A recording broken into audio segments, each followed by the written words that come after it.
Hello বন্ধুরা, আশা করি তোমরা সবাই ভালো আছো। তো এতদিন ধরে আমি ক্লাস 9, 10, 11, 12 যে বিভিন্ন যে পোয়েমগুলো আছে সেগুলো নিয়ে আলোচনা করেছিলাম। তো আজকে WBSLST ইংলিশের 9, 10 সিলেবাসের খুব সুন্দর একটা পোয়েম, তো দ্য লিসেনার্স, এটা লিখেছে ওয়াল্টার ডেলামেয়ার। তো এটা নিয়ে আজকে আমি ডিসকাস করব। তো দেখো, কবিতাটা শুরু করার আগে ওয়াল্টার ডেলামেয়ার সম্বন্ধে দু চার কথা জেনে নিই। দেখো, ওয়াল্টার ডেলামেয়ার কিন্তু একজন ব্রিটিশ পোয়েট।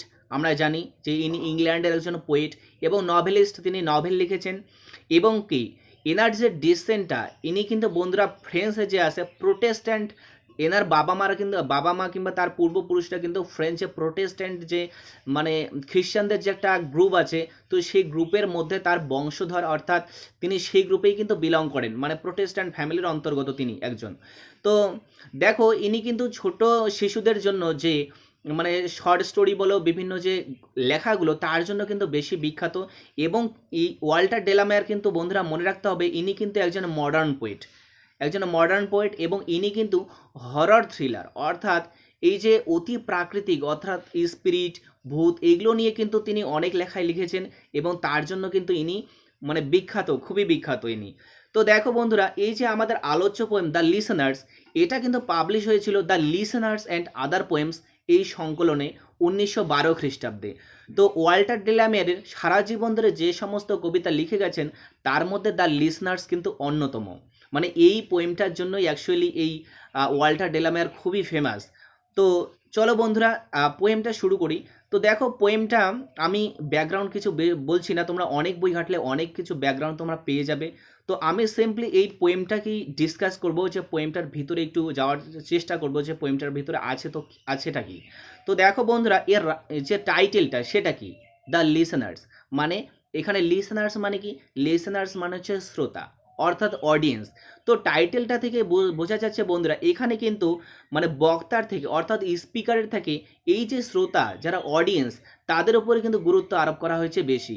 তো এই যে পোয়েমটা, এই পোয়েমটাতে সিম্পলি অ্যাকচুয়ালি কী বলা আছে, এই পোয়েমটার যদি গল্প আমি বলি বন্ধুরা, তাহলে কিন্তু ওই 1-2 লাইনই গল্প শেষ। কেমন, এখানে রাত্রিবেলা একটা মানে পথিক আর কি, কোনো এক ট্রাভেলার, হয়তোবা কাউকে কথা দিয়েছিল।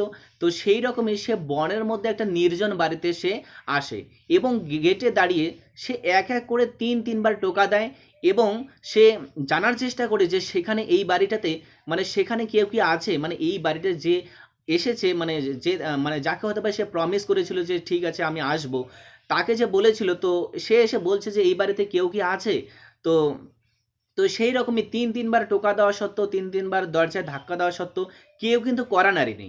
কিন্তু হ্যাঁ, তিনি কিন্তু সেই ট্রাভেলার, তিনি কিন্তু উপস্থিতি বুঝতে পেরেছেন যে এই বাড়িটার ভিতরে কিছু অশরীরী আত্মা, অর্থাৎ মানে কিছু ভূত প্রেত টাইপের কিছু সাইলেন্ট লিসেনার, তারা কিন্তু তার কথা শুনছে, কিন্তু তারা কিন্তু তার কথার কোনো অ্যান্সার দিচ্ছে না। তো এইটাই বন্ধুরা খুবই একটা ছোট্ট একটা স্টোরি বলা চলে। তো চলো পোয়েমটা শুরু করি। তো দেখো, পোয়েমটা শুরু হয়েছে কি দিয়ে বলো তো, বলছে যে is anybody there, said the traveller. তো এখানে ট্রাভেলার অর্থাৎ যে পথিক, সে বলছে যে ইজ এনিবডি দেয়ার, আচ্ছা সেখানে কি কেউ আছে, ইজ এনিবডি দেয়ার, সেখানে কি কেউ আছে। নকিং অন দ্য মুনলিট ডোর, আর সে কি করছে, নক করছে বন্ধুরা জানোই যে ধাক্কা দেওয়া। তো নক করা, ধাক্কা দেওয়া। অন দ্য মুনলিট ডোর, সে কিসের উপর ধাক্কা দিচ্ছে, সে চন্দ্রালোকিত যে ডোর, অর্থাৎ যে দরজা, সে দরজায় কিন্তু এই ধাক্কাটা দিচ্ছে। এর থেকে পরিষ্কার যে আকাশে কিন্তু চাঁদ উঠছে। তো and his horse in the silence champed the grasses, এবং এই যে ট্রাভেলার, সে কিন্তু ঘোড়ায় চড়ে এসছে, হিজ হর্সের কথা বলা আছে, সে ঘোড়ায় চড়ে এসছে এখানে ইন দ্য সাইলেন্স। এবং আমরা জানি বনের মধ্যে কিন্তু এই সময় চারিদিকে নিস্তব্ধতা বিরাজ করছে। তো চম্পড দ্য গ্রাসেস, তো সেই ঘোড়াটা এখানে কি খাচ্ছে, সে ঘাস খাচ্ছে। নিশ্চয়ই ঘোড়ার নিশ্চয়ই অন্য কোনো কাজ নেই, সে কি করবে, ঘাসই খাবে সে। তো অফ দ্য ফরেস্টার্ড ফার্নি ফ্লোর, আর সে কোথায় ঘাস খাচ্ছে, সেই যে ফরেস্টার্ড ফার্নি ফ্লোর, ফার্নের উদ্ভিদ, অর্থাৎ ঢেকি শাক টাইপের উদ্ভিদ জমে জমে সেগুলো মনে করো অনেকটা বড় হয়ে গেছে, সেই ফরেস্টের ফার্নি ফ্লোরে সে কি, তো গ্রাসেস ঘাস খাচ্ছে সে সেখানে, সেই তার ঘোড়াটা। And a bird flew up out of the turret above the traveller's head, এবং সেই সময় আমরা দেখতে পেলাম যে একটা বার্ড, একটা পাখি কি হচ্ছে, সে টারেটের উপর দিয়ে যাচ্ছে। টারেট বন্ধুরা আমি বললামই যে এই যে আমাদের ট্রাভেলার সে যে বাড়িতে এসেছে সে বাড়িটা অ্যাকচুয়ালি একটা পুরাতন বাড়ি, এবং এই যে টারেট, টারেট মানে অ্যাকচুয়ালি তোমরা বন্ধুরা দেখবে যে এইটা সম্ভবত একটা মিডিয়া ভিলেজের, অর্থাৎ যখন চারিদিকে সামন্ততন্ত্র ছিল সেই সময়ের বাড়িগুলোর কথা কিন্তু এখানে বলা আছে। টারেট মানে দেখবে যে ওই উঁচু উঁচু কতগুলো ওই গম্বুজের মতো টাইপের হয়, ছোট ছোট মানে ছোট ছোট বাড়ির উপরে, মানে আগেকার এটা স্টাইল ছিল। তো সেই টারেটে একটা যে হয়তোবা পাখি সেখানে বাসা বেঁধেছিল, এবং যখনই এই সাইলেন্সটা ব্রেক হয়ে গেল, অথর বলেছিল ইজ এনিবডি দেয়ার, যে কেউ কি সেখানে আছো, কিংবা এই যে ঘোড়ার যে ঘাস খাওয়ার যে চম্পিং আওয়াজ, তো সেই চম্পিং আওয়াজের নিস্তব্ধতা নিশ্চয়ই ভাঙছে। আর পাখিটা নিশ্চয়ই কি এখানে যেহেতু সারা সময় মোটামুটি নিস্তব্ধতাই বিরাজ করে, তো পাখিটা এইরকম অভ্যস্ত নয় যে কেউ এসে এখানকার নিস্তব্ধতা ভাঙবে। তো কেউ এসে যখন এই ধরনের মানে সাইলেন্সটা ব্রেক করলো, সে পাখিটা কি হলো সেই টারেটের উপর দিয়ে, মানে হ্যাঁ টারেটের উপর দিয়ে না, সেই টারেট থেকে সে বেরিয়ে আসলো, এবং কি হলো সেই লেক মানে এখানে যে ট্রাভেলার, সেই ট্রাভেলারের হেডের উপর দিয়ে অর্থাৎ মাথার উপর দিয়ে সে উড়ে গেল। And he smote upon the door a second time. এবং লেখক যখন মানে লেখক সরি, যখন ট্রাভেলার দেখলো যে ভিতর থেকে কোনো আওয়াজ কিংবা কোনো কিছু সারা শব্দ পাওয়া যাচ্ছে না, কেউ তার প্রশ্নের আনসার দেওয়ার জন্য আসতেছেও না, তিনি আবার সেকেন্ড টাইম অর্থাৎ দ্বিতীয়বারের জন্য তিনি আবার কি করা নাড়লেন। এখানে স্মোট মানে বন্ধুরা স্মাইটের মানে পাস্ট ফর্ম স্মোট, স্মোট মানে অ্যাকচুয়ালি করা নাড়া মানে ধাক্কা দেওয়া। বলছে is anybody there, he said, সে তখন সে আবারও বলছে যে ইজ এনিবডি দেয়ার, বলছে সেখানে কি কেউ আছে, but no one descended to the traveller. কিন্তু দেখো এখানে কেউ কিন্তু এই যে আমাদের ট্রাভেলার তার যে আনসার মানে তার কোয়েশনের যে আনসার কিংবা তার কথার সাড়া দেওয়ার জন্য কিন্তু কেউ আসলো না। ডিসেন্ডেড মানে বন্ধুরা অ্যাকচুয়ালি কি নেমে আসা, এখানে নেমে আসা মানে তার সঙ্গে কথা বলার জন্য কিন্তু কেউ আসলো না। কিংবা বাড়িটা অ্যাকচুয়ালি কিন্তু এখানে দোতলা টাইপের আর কি, মানে এখানে পরিষ্কার করে কিন্তু বলা নেই, বাট বাড়িটা হয়তো বা দোতলা টাইপের, তো সেখান থেকে কাউকে নেমে আসতে হবে, নেমে এসে তারপর ট্রাভেলারের সঙ্গে দেখা করতে হবে। তো সেটা কথাই বলা আছে, no head from the leaf fringed sill leaned over and looked into his grey eyes. বলছে no head from the leaf fringed sill, বলছে কেউ তো দেখা করতে আসলো না, এমনকি জানালার এমনকি জানালা দিয়েছে কেউ উঁকি মেরে একটু দেখবে, মানে সেইটুকু কাজও কেউ করলো না। এখানে বন্ধুরা দেখবে যে no head from the leaf fringed sill, এই লিভ ফ্রেন্সড সিল মানে বন্ধুরা যেহেতু বাড়িটা অনেক দিন ধরে পরিত্যক্ত, ওই জন্য কী হয়েছে এই সিল মানে অ্যাকচুয়ালি কিন্তু দরজা, মানে দরজা, এবং সেই দরজাটা হয়তো বা ঢাকা আছে। তো এমন সে লিপ ফ্রেন্সড হয়ে গেছে, মানে চারিদিকে লতা পাতা এই জমে জমে মানে এই তাকে জড়িয়ে ধরেছে নিশ্চয়ই পুরাতন বাড়ি, তো সেখানে জমে জমে লতা পাতার কিন্তু মোটামুটি পাহাড় বলা চলে, লিপ ফ্রেন্সড হয়ে গেছে জায়গাটা, মানে ওই পাতা দিয়ে সেটা ভর্তি হয়ে গেছে গাছটা, তো তার মানে ওই দরজাটা, তো তার মধ্য দিয়ে অবশ্যই তাকে দেখতে হবে, কিন্তু সেই রকম দরজা দিয়ে কেউ কিন্তু দেখলো না। Leaned over and looked into his grey আইস, কেউ লিন্ড করে অর্থাৎ মানে লিনিং করে, মানে জানোই দরজায় হেলান মানে দরজা কিংবা জানলায় হেলান দিয়ে লিন মানে তাই মানে একটু বেঁকে আর কি, তার যে গ্রে আইস অর্থাৎ এখানে অথরের মানে অথর না সরি এখানে ট্রাভেলারের যে গ্রে আইস, তার যে ধূসর চোখ অর্থাৎ তার দিকে কিন্তু কেউ তাকালো না। আচ্ছা বন্ধুরা দেখো এখানে যে অথরের যে গ্রে আইস অর্থাৎ ধূসর ধূসর চোখের কথা বলা আছে, এর মাধ্যমে কিন্তু বিভিন্ন ইন্ডিকেশন দেওয়া আছে। এর মাধ্যমে এমন একটা ইন্ডিকেশন দেওয়া আছে যে মনে করো বন্ধুরা মানে মনে না এটা আসলেই, যে এখানে এই যে আমাদের অথার সে প্রথমবার বলেছিল, এবার দ্বিতীয়বারও বলছে যে সে কি কেউ এখানে আছে। এবার দেখো একটা নির্জন একটা বনের মধ্যে এইরকম একটা মানে বাড়ি, তো স্বাভাবিকভাবে এখানে কিন্তু একটা হরর অ্যাটমসফিয়ার অর্থাৎ একটা ভৌতিক পরিবেশের একটা গা ছমছমে পরিবেশের কিন্তু এখানে সৃষ্টি করা হয়েছে, এবং আমাদের ট্রাভেলার সম্ভবত কিছুটা ভয়ও পেয়ে গেছেন। তো বারবার ইসে করা সত্ত্বেও চারপাশে হয়তো বা মানে কিছু দেখা যাচ্ছে না, চারপাশে বন জঙ্গল, তো ভয় লাগারই কথা। তো সে বারবার দুইবার নক করলো, এখনও কেউ সাড়া দিচ্ছে না। তো তার ভয়েই হয়তোবা চোখটা যে কালারটা সেটা কিন্তু গ্রে হয়ে গেছে। গ্রে কালার কিন্তু ধূসর কোনো কিছুর প্রতীক, মানে খারাপ কিছুর প্রতীক, তো এগুলোর প্রতীক। তো where he stood perplexed and still, আর যেখানে সে দাঁড়িয়ে আছে কি স্টুড পারপ্লেক্স, মানে সে কিছুই বুঝতে পারছে না যে এই বাড়িতে যদি কেউ আছে তাহলে কেন মানে তাকে মানে সাড়া দিচ্ছে না, সে তো এখানে দাঁড়িয়েছে, মানে সে কিছুতেই বুঝতে পারছে না যে এমন কেন হচ্ছে, বাড়ি থেকে কেন সাড়া দিচ্ছে না। But only a host of the phantom listeners that dwelt in the lone house then, তো দেখো বন্ধুরা, এর মধ্যেই কিন্তু আমাদের যে পথিক অর্থাৎ ট্রাভেলার, তিনি কিন্তু বুঝতে পেরেছেন যে এই বাড়িতে হয়তোবা কোনো মানুষ থাকে না, এই বাড়িতে হয়তোবা কোনো মানুষ থাকে না, বাট অনলি এখানে কি থাকে, এ ফ্যান্টম লিসনার্স, মানে বন্ধুরা এখানে এই বাড়িটাতে অশরীরী যে আত্মা অর্থাৎ ভূত প্রেত, তারা কিন্তু এই বাড়িতে থাকে। এই যে আমাদের ট্রাভেলার, সেই কিন্তু বুঝতে পেরেছে, এবং সেই সে বোঝার জন্য তার যে চোখগুলো, সেই চোখগুলো কিন্তু গ্রে হয়ে গেছে বন্ধুরা। তো তিনি বুঝতে পারছেন, কিংবা সে বুঝতে পারছে আমাদের প্রতীক, যে এই বাড়িতে আসলে এই ফ্যান্টম লিসনার্স মানে ভূত ছাড়া আর কেউ থাকে না সেরকম, stood listening in the quiet of the moonlight to that voice from the world of men. তারা কিন্তু একদম স্টুড লিসিং, তারা হয়তো বা দাঁড়িয়ে দাঁড়িয়ে শুনছে। কি শুনছে বন্ধুরা? এই যে চন্দ্রালোকিত রাতে, মানে তারা শুনছে দাঁড়িয়ে দাঁড়িয়ে একটা ভয়েস, মানে কার ভয়েস শুনতে বন্ধুরা? এখানে তো একটাই ভয়েস আছে, সেটা হচ্ছে ট্রাভেলারের ভয়েস। তো সেই বাড়িতে অর্থাৎ ভিতরে এই যে অশরীরী অর্থাৎ এই যে স্পিরিট, এই যে ঘোস্ট, তারা কিন্তু দাঁড়িয়ে দাঁড়িয়ে শুনছে, একদম সাইলেন্টলি শুনছে এই যে আমাদের পথিকের অর্থাৎ ট্রাভেলারের এই যে চিৎকারটা, মানে চিৎকার বলতে এই যে মানে ডাকটা, যে কেউ কি এখানে আছে, তো এই কথাগুলো সে শুনছে, মানে তারা শুনছে। Stood thronging the faint moonbeams on the dark stair that goes down to the empty hall. Stood thronging, এবং তারা এই বাড়ির ভিতরে দাঁড়িয়েছে। এটা কিন্তু লেখক বাইরে থেকে বুঝতে পারছে, মানে পথিকটা ট্রাভেলারটা, যে স্টুড থ্রঞ্জিং, তারা কিন্তু বাড়ির ভিতরে একদম কি জমাটবদ্ধ অবস্থা আছে, মানে একসঙ্গে আছে, মানে গ্যাদারিং করছে তারা বাড়ির ভিতরে, গ্যাদারিং করে তারা শুনছে। The faint moonbeams on the dark stair, এবং সেখানে দেখা যাচ্ছে যে ডার্ক স্টেয়ার অর্থাৎ কালো যে মানে সিঁড়ি, এখানে স্টেয়ার মানে বন্ধুরা হচ্ছে সিঁড়ি, সে ডার্ক স্টেয়ার। ডার্ক কেন? কারণ সেখানে আলো নেই, আর ঘরের ভিতরে তো লাইট নেই, যে বাইরে থেকে একটু চাঁদের আলো যাচ্ছে, তো সেই চাঁদের আলোয় কিন্তু সেই যে সিঁড়িগুলো অর্থাৎ দোতলা বাড়িটা যেহেতু মনে হচ্ছে, আর সেই জন্য যে মানে সেই যে সিঁড়িগুলো, সেগুলো কিন্তু ওই চাঁদের আলো একটু একটু করে দেখা যাচ্ছে, কিন্তু স্টিল কিন্তু এটা ডার্কই মনে হয়, ডার্ক। তো that goes down to the empty হল। আর এই সিঁড়িগুলো কোথায় যাচ্ছে বলো তো? সেই সিঁড়িগুলো নিচে বেয়ে যাচ্ছে কোথায়? এই খালি হলঘরে, অর্থাৎ ওই উপরের তলায় হয়তো বা এরা বর্তমানে আছে, সেই একদম সিঁড়ির কাছাকাছি অবস্থায় দাঁড়িয়ে আছে সবাই একসঙ্গে জমাটবদ্ধ হয়ে ভূতরা। এবং তারা এবার কোথায় যাবে? মানে মানে তারা কোথায় যাবে হয়তো বা, যে তারা যাবে ওই যেখানে হল ঘরটা আছে, সেই সিঁড়িটা যে আছে, সেই সিঁড়িটা কিন্তু ডিরেক্টলি সেই হল ঘরের দিকে যাচ্ছে।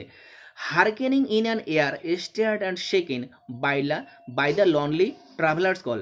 এবং তারা কিন্তু শুনছে, তারা হার্কেনিং, তারা কিন্তু স্টিল মানে খুবই ভালোভাবেই শুনছে যে বাইরে থেকে কে বলছে, যে ইজ এনিবডি দেয়ার, কে এটা বলছে তারা। আর এই যে ট্রাভেলারের কলে, এই যে আমাদের পথিকের কলে অর্থাৎ পথিকের ডাকে, যে এখানকার যে পরিবেশটা ছিল, যে সাইলেন্স এখানে বিরাজ করেছিল, সেটা কিন্তু স্টার্ড হয়ে গেছে, মানে সেটা নাড়িয়ে গেছে, মানে এই মানে সাইলেন্সটা আর নেই। অ্যান্ড সেকেন্ড, এবং সেখানকার যে বাতাস, সেখানকার যে পরিবেশ, সেখানে কম্পন ধরে গেছে। অবশ্যই আওয়াজ হলে বন্ধুরা স্বাভাবিকভাবে কম্পন অবশ্যই আসবে। তো সেই যে কম্পন এবং সেই যে আওয়াজ, সেই ভূতেরা অর্থাৎ সেই যে ঘোস্টরা, তারা কিন্তু বাড়ির ভিতর থেকে খুব স্পষ্টভাবে শুনছে। And he felt in his heart their strangeness, their stillness answering his cry. And he felt in his heart their strangeness. এবং এখানে ট্রাভেলার কিন্তু কিছুতেই বুঝতে পারছে না যে তাদের স্ট্রেঞ্জনেসটা, মানে তিনি অনুভব করতে পারছেন যে এরা কেন স্ট্রেঞ্জ হয়ে দাঁড়িয়েছে। মানে অ্যাকচুয়ালি ট্রাভেলার তো আমাদের বুঝতে পেরেছে যে এদের পক্ষে কিন্তু এই আমার অ্যান্সার দেওয়া সম্ভব নয়, কারণ এরা কিন্তু কোথাকার জগতের প্রাণী? এরা হচ্ছে প্রাণী সেই জগতের মানে ও ডেথ ওয়ার্ল্ডের, অর্থাৎ মৃত্যুর পরে যে মানুষ যে জগতে যায়, সেই জগতের মানুষ কিন্তু এই অশরীরী আত্মারা।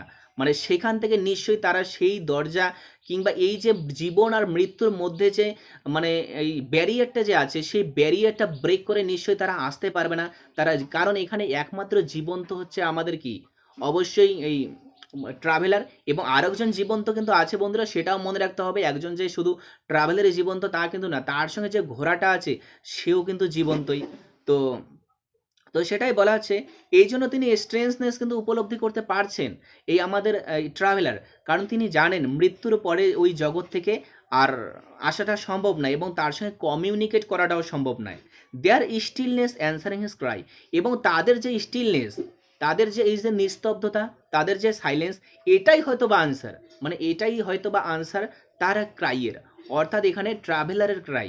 ট্রাভেলারের ক্রাই বলতে বন্ধুরা তার যে ডাক যে ইজ এনিবডি দেয়ার, এই বাড়িতে কেউ কি আছে, মানে এই ক্রাইটার কথা কিন্তু এখানে বলা আছে অ্যাকচুয়ালি। তো while his horse moved cropping the dark turf neath the starred and leafy sky. বলছে হোয়াইল হিজ হর্স মুভড, তো যখন তার কি ওই মানে ওই হোয়াইল হিজ হর্স মুভড, যখন তার ওই ঘোড়াটা কি চলা শুরু করলো কোথায়, ক্রপিং দ্য ডার্ক, চলা শুরু করলো মানে ওখানে চলা শুরু করলো মানে একটু নাড়াচাড়া, মানে এইদিক ওইদিক, মানে ঘোড়াটার যে এক জায়গায় দাঁড়িয়ে শুধু ওই ফার্ন জাতীয় ঘাস খাবে এমনটাও তো নয়, মানে সেও নিশ্চয়ই একটু এদিক ওদিক করবে। তো তার মুভমেন্টের, সেই ঘোড়াটার মুভমেন্টের কথা এখানে বলা আছে। ক্রপিং দ্য ডার্ক টার্ফ, তো সেই যে ঘন কালো, এখানে যে ওই ঘাসের কথা অর্থাৎ ফার্নের কথাই বলা আছে। টার্ফ মানে বন্ধুরা এমন একটা মানে এমন একটা ভূমি যেখানে ওই তৃণভূমিতে ভর্তি আর কি, সেটা বলা চলে। তো সেই ক্রপিং করছে, সেখানে সে ওই খাচ্ছে আর কি ঘাস।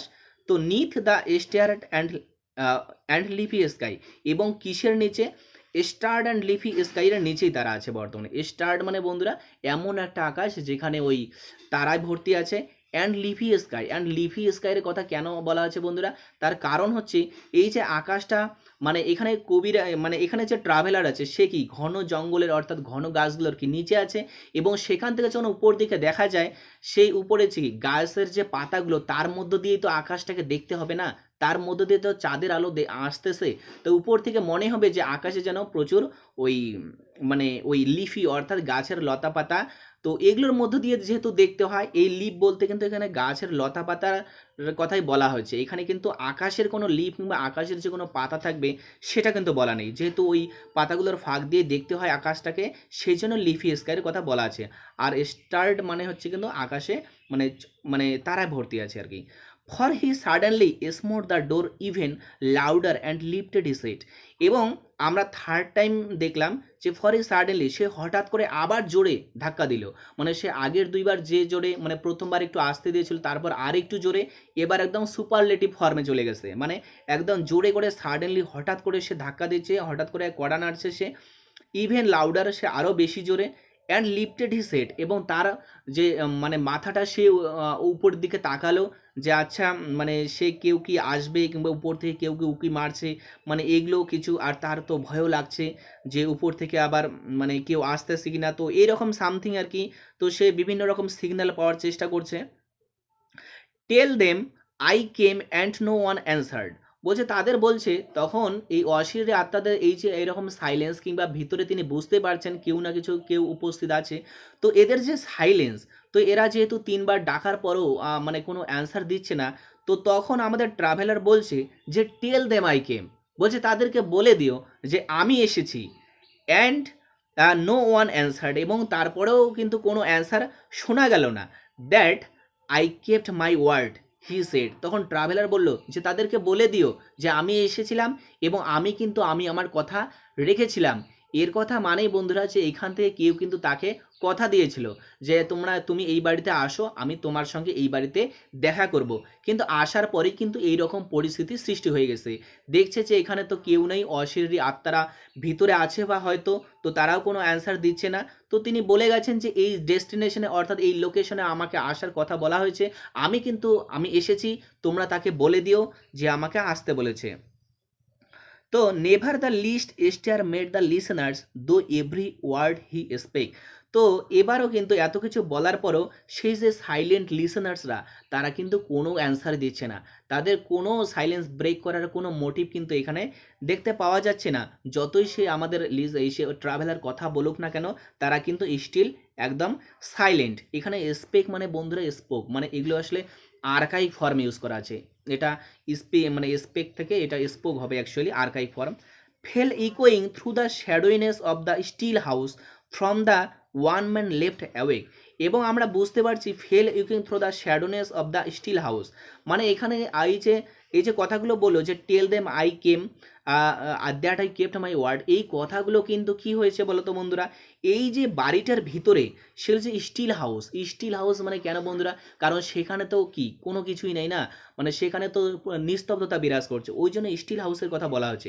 এই যে কথাগুলো বলছিল সেই বাড়িটার ভিতরে কিন্তু এই কথাগুলো ইকো হচ্ছে, মানে আমাদের ট্রাভেলার একবারই বলছে, কিন্তু এখানে বাড়িটার ভিতরে যেহেতু মানে একদম নিস্তব্ধ, তার উপর হয়তো বা পাকা বাড়ি, তো অবশ্যই মিডিয়েভেল এজের বড় বড় বাড়িগুলো প্রচণ্ড প্রকাণ্ড হয়, বড় বাড়ি হয়, তো সেগুলোর ভিতর ইকো করছে এই কবি মানে এই ট্রাভেলারের কথাগুলো। From the one man left awake, এবং কার কাছ থেকে এই কথাগুলো ভেসে আসছে? অবশ্যই সেই ম্যানটার কাছে, মানে আমাদের ট্রাভেলারের কাছ থেকে, কারণ সেই এই মুহূর্তে জেগে আছে একমাত্র মানুষ হিসেবে, তো তার কথা বলা আছে। তো they heard his foot upon the stirrup and the sound of iron on stone. They heard his foot upon the stirrup, এবং তারা কি শুনতে পাচ্ছে? এবং সাইলেন্ট লিসেনার্সরা বাড়ির ভিতরে তারা শুনতে পাচ্ছে ফুটের অর্থাৎ কি, এই পায়ের আওয়াজ, upon the stair up. Upon the stair up মানে বন্ধুরা, মানে এই যে পথিক, আমরা অবশেষে আমরা দেখবো যে পথিক কি আর কতক্ষণ থাকা যায়। তিনবার যদি দরজায় কড়া নাড়ার পর যদি কেউ সিগন্যাল না দেয়, তো সেখান থেকে যদি কোনো সাড়া পাওয়া না যায়, তো কি করবে একজন মানুষ? সে ঘোড়ায় চেপে এসেছিল, সে কি আবার দেখা না করে কি ফিরে যেতে সে বাধ্য হবে? তো সেটাই দেখছি। এবং সেটা যখন এই আমাদের ট্রাভেলার যাচ্ছে, তখন কিন্তু আমাদের এই যে ঘোস্ট, তারা কিন্তু বাড়ির থেকে কি শুনতে পাচ্ছে? তারা কিন্তু বাড়ির থেকে শুনতে পাচ্ছে ফুটের আওয়াজ, অর্থাৎ পায়ের আওয়াজ। এবং সেই পাটা কোথায় রাখা হচ্ছে? সেই পাটা রাখা হচ্ছে কিন্তু স্টেয়ার আপে। স্টেয়ার আপ মানে বন্ধুরা, তোমরা দেখবে যে রেস কোর্সে যদি তোমরা ঘোড়া দেখো, দেখবে যে ঘোড়া কি অনেক বড় প্রাণী, সেখানে ওঠা মুশকিল। এই জন্য ওই পাদানিগুলো যে থাকে, ওগুলো কিন্তু লোহার থাকে, মানে লোহার পাদানি থাকে কিন্তু সেগুলো। তো সেই যে পাটা, অর্থাৎ লেখক এই যে ট্রাভেলারও কি এখানে বুট টুট কিছু পরে এসেছিল, তো সেই বুটের সঙ্গে যে সেই স্টেয়ার আপের যে সংঘর্ষ, তার ফলে কি একটা শব্দ হচ্ছিল। তো সেই শব্দ কিন্তু ভিতর থেকে ঘোস্ট যারা, অর্থাৎ অশরীরী আত্মারা, স্পিরিটরা, তারা কিন্তু শুনতে পাচ্ছে। And the sound of iron on the stone, এবং তারা সেই সাথে লোহারও শব্দ শুনতে পাচ্ছে, যেটা স্টোনের উপর, অর্থাৎ পাথরের উপর লাগছে। এখানে এই যে আয়রনের কথা বলা হচ্ছে বন্ধুরা, এটা কোন আয়রন বলো তো? এটা হচ্ছে এই যে মানে এখানকার যে ঘোড়াটা আছে, এই ঘোড়াটা সম্ভবত ওই লোহার, মানে লোহার জুতো, মানে ওদের তো লোহার জুতো হবে না, কিন্তু লোহার ওই ওরা কিছু জুতো টাইপের কিছু পরে আছে। সেইটা কি, মানে রাস্তাটা কিছু পাথর ছিল, সেই পাথরটার উপর কি সংঘর্ষ হচ্ছে এবং সেখানে লাগছে, এবং তার ফলে একটা সাউন্ড উৎপন্ন হচ্ছে। তো এই অশরীরী আত্মারা কিন্তু ভিতর থেকে দুইটা সাউন্ড শুনতে পাচ্ছে। মানে প্রথম সাউন্ডটা ছিল এরকম যে ফুটের ওই স্টেয়ার আপের উপর ওই ফুটের আওয়াজ, আর এটা হচ্ছে ওই স্টোনের উপর আয়রনের আওয়াজ, মানে ঘোড়ার যে খুরের মধ্যে যে আয়রনটা থাকে, সেই আয়রনের আওয়াজটা। And how the silence surged softly backward when the plunging hoofs were gone. বলছে and how the silence surged softly backward, এবং অবশেষে দেখা যাচ্ছে যে যখন এই ইসে চলে যাচ্ছে, মানে আমাদের যে ট্রাভেলার, সে কি চলে যাচ্ছে, তখন ধীরে ধীরে কিন্তু সার্জিং হচ্ছে সাইলেন্স। মানে সার্জিং মানে বন্ধুরা, মানে আবার পুনরায় আগের অবস্থায় ফিরে আসা। এখানে কি এই ট্রাভেলার আসার আগে এখানে সাইলেন্স ছিল, আবারও এখানে কিন্তু সাইলেন্সে পূর্ণ হয়ে গেল। মানে মানে ট্রাভেলার যখন যাচ্ছে, তখন ধীরে ধীরে ধীরে সে নিশ্চয়ই তো একবারে তো তার সাউন্ড একবার মানে যাবে না, নিশ্চয়ই আস্তে আস্তে সে দূরে যাবে, সাউন্ডটা নিশ্চয়ই কমে আসবে। তো এটাকে সার্জিং বলা হচ্ছে আর কি। তো সফটলি ব্যাকওয়ার্ড মানে পিছন থেকে আস্তে আস্তে এই শব্দটা মানে কমে যাচ্ছে আর কি। হোয়েন দ্য প্লাঞ্জিং হোপস আর গন, যখন এই প্লাঞ্জিং হোপস আর গন, যখন এই হুপস মানে কি বন্ধুরা? অবশ্যই এই আমাদের যে ঘোড়ার যে হুপস, অর্থাৎ ঘোড়ার আওয়াজ বলো, ঘোড়ার খুরের আওয়াজ বলো, তো যেটাই বলো, সেই যে আওয়াজটা সেটা যখন ধীরে ধীরে চলে যাচ্ছে। প্লাঞ্জিং মানে বন্ধুরা কোথাও ডুবে যাওয়া অ্যাকচুয়ালি। প্লাঞ্জিং মানে জলের মধ্যে প্লাঞ্জ করা কোনো কিছু। তো ডুবে ডুবে যাচ্ছে মানে কি, ওই ঘোড়াটা যতটাই দূরে সরে সরে যাচ্ছে, মানে ততটাই। এখানে অনেকটা বন্ধুরা তোমরা ওই যে ড্রিম চিলড্রেন টাইপের যে মানে ইমাজিনেশন, সেটা কিন্তু তোমরা মনে করতে পারো যে মানে ইমাজিনেশন কেমন, মানে ওই যে তখন বলছে না যে we are not Alice, we are not মানে জন, যে আমরা লিথি নদীর ইসে করি। তো আস্তে আস্তে এই যে মানে স্মৃতি থেকে কোনো কিছু চলে যাওয়া, কিংবা এই যে সাউন্ড চলে যাওয়া, সেটা কিন্তু প্লাঞ্জিং এখানে বলা হচ্ছে। তো বন্ধুরা খুব সুন্দর একটা পোয়েম। তো এই পোয়েমটা বন্ধুরা দেখো, এখানে কিন্তু এর কোনো স্ট্যান্ডা নেই, এখানে কোনো স্ট্যান্ডার দেওয়া নেই, মানে এটার অনেকটা ওই মানে ইসে আছে এক্সপ্লানেশন, কিংবা ওই ক্রিটিক্সরা অনেক ইসে করেছে, তারা তারা এটা নিয়ে অনেক কাটাছেড়া করে। তো তারা অনেকে কেউ বলে এটা নাকি ড্রিম, মানে ড্রিম ভিশনে দেখা এরকম একটা জিনিস। মানে ড্রিম যখন একটা বন্ধুরা দেখে, তখন কি ড্রিমটা তো আর কেটে কেটে আসবে না, নিশ্চয়ই একবারে আসে। তো এটা ড্রিম ভিশনের সঙ্গে তুলনা করা হয়েছে, এটা একটা ইমাজিনেশন। তো তো এগুলোই আছে বন্ধুরা। তো আমি জাস্ট এখানে যেটা চেষ্টা করলাম সেটা হচ্ছে কি বলতো, এখানে জাস্ট চেষ্টা করলাম যে এই পোয়েমটার জাস্ট অ্যানালিসিস করার জন্য। তোমাদের যদি এই ব্যাপারে যদি আরও অনেক মানে বিভিন্ন অ্যাঙ্গেল থেকে যদি মনে হয় যে কবিতাটা তোমাদের বোঝার দরকার আছে, প্লিজ তোমরা কমেন্ট বক্সে কমেন্ট করবে। আমি সবসময় রেডি আছি তার অ্যান্সার দেওয়ার জন্য। আমার যতটুকু নলেজ আছে, আমি যতটুকু জানি, তো আমি অবশ্যই হেল্প করব, মানে হেল্প করার চেষ্টা করব এবং পাশে থাকবো। তো বাই। তো তো টেক কেয়ার।